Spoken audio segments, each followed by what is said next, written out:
Welcome back to the Athlete Family Podcast, where we discuss everything performance nutrition for both the athlete and the whole family.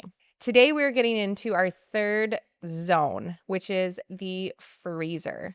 So, this zone is crucial to have organized because otherwise, especially if you have a deep freeze, things will get buried. Oh, yeah. And then you have no idea what's in the freezer, which I I did an inventory recently and that happened to me. have So- fallen victim of that one too many times as well. Yes. So even if you're just using your fridge freezer, we need to keep this organized because otherwise, like I said, you just don't know what you have. And it can be a great tool for busy families to get the most out of your freezer space. Yeah. So let's go through it. In your main freezer, all meats can be frozen or fish. So we recommend always having a variety available. So whether it's chicken, ground beef, ground turkey, sausages, salmon, whitefish, whatever it is, having proteins available in your freezer is crucial because then you can just take them out overnight, let them defrost, and you are good to go for cooking a protein the next day. Shrimp too. Shrimp, One of my frozen favorite shrimps. ones. Nice yes, and easy to cook. absolutely. You can do them in the air fryer. yeah. You can do a shrimp pasta. We did that for Good Friday. So Same. good. Yeah, classic. Okay, so carbs and veggies too. So it is actually crucial to have quick frozen veggies because this is going to set you up to get color, especially when you have no produce. That crisper section is completely empty. So things like mixed root vegetables that are frozen veggies like broccoli, peas, corn, carrots. You can even, if you have a big garden, you can freeze your own, which is great. Awesome. And yeah, sweet potato fries. They have those like healthy, ones from Costco where again, you're not making it, but it's so easy to throw these meals together. Yeah. So having carbs and veggies and then also frozen fruit for smoothies. So this is a huge section in my house. Yeah. We have the frozen mangoes, the frozen Oh, yeah. berries, even things like they have frozen avocado that you can add to smoothies now. So there's so many options when it comes to, what you prefer for your smoothie ingredients. We have that big box of like the wild blueberries, which is key. Amazing. Big fan of that over here for sure. Yeah. So having your proteins, having your carbohydrates, and your veggies available. This is huge because those are throw together meals. And think of how I can do just a freezer meal. So if there's like literally nothing in the fridge, you can always throw something together in your freezer. Yeah. So those are the throw togethers. And like, again, you don't have to have every single one of those products, but having a couple that you can throw together is crucial. And then prepared meals. So this is a big one. Always having, we talked about this when we were talking about the planning, but having backup meals on nights when things don't go as planned, maybe someone's sick, maybe something's happening where it threw off your original dinner plans. Yeah. It's going to happen. It happens sometimes. So having that backup option is always key. Yeah. And so this is crucial for me, especially when I'm on my own with the toddlers. For sure. The toddlers. Yeah. I always like mostly on those nights. I mean, sometimes I'll have time to throw some things together, but it has to be super easy because I have to know where the toddlers are at all times. So it's, easy to throw in the oven. So things like butcher, farmer's market prepared meals. So you look in these like freezer sections and they usually have things like shepherd's pie or lasagna or meatballs and sauce, like having something that, or like even prepared soups, things like that, where they are meals that are already prepared that you can just have in the freezer for those nights where things just don't go as planned. Yeah. Or you're planning for the chaos. Yes, which is always important.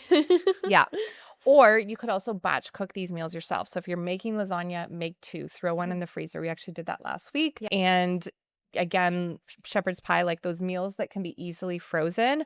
Big thing of meatballs that you can just throw. You can make like even just without the sauce so that your meatballs can be versatile and you can have them with several different meals. Yeah. But having those throw together meals are crucial because then again, like you don't have to think about it. You just take them out of the freezer, stick them in the oven, and you're good to go. I'm ready to go. Yeah.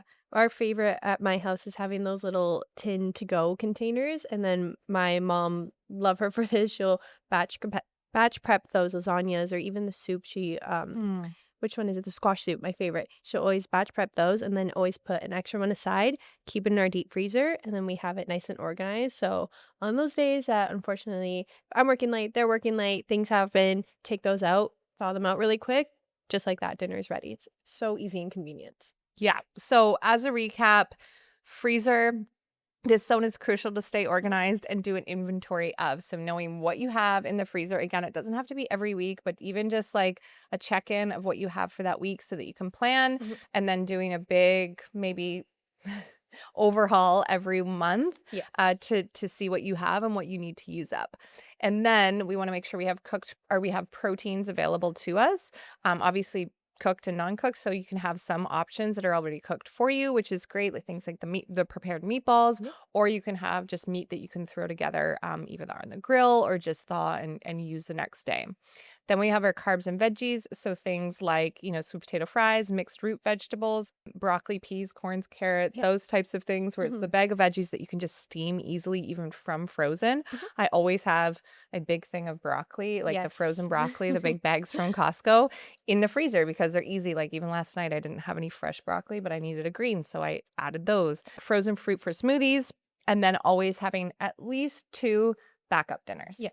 So again, this can be from so many places do this now. Butchers and farmers markets are Yeah. probably the best for this because they're, kind of those homemade meals that you would make at home. Again, not the exact same as what you would make, but still a great option for those Close crazy option. nights. Yeah. And we want to take advantage of this, especially if you have that deep freeze, like knowing what is in it. Yes. Keep So that you track. can plan on this. Yeah. Yeah, I can get overwhelmed with the freezer Yeah. sometimes and then just shut it and try to, Walk away ignore from it. it. But I did the big deep clean of Mhm. it recently, and it was like really liberating to know what was Yes. in there. Yeah. A key thing with that too is making sure that you're labeling everything. So if it is in a container, Yes. you're not sure what it is, if it's not a glass container in a freezer, but if it's not a clear container, make sure that you're labeling what these items are. If it's a frozen meat or it's already a made dinner, like if it's a soup, label soup. If it's shepherd's pie, label it shepherd's pie. So then it won't just get lost and forgotten about what it is. It's nice and easily accessible and easy to grab when you need it. That's key. Get Mm-hmm. that label maker out. Oh, big Or a label maker. Sharpie and a, piece of tape Yeah. works great too. And that green tape is great. Perfect. So we went over the 3 zones. We went over the fridge setup, the pantry setup, the freezer setup, and it's going to look different for every family and what you have and your, preferences for meals. But just think about it in that performance view of what do I need to fuel for this week and how can I support what I already have, but then also, elevate it with these meals that I can cook that are going to have the key essential nutrients that I need to perform in my life.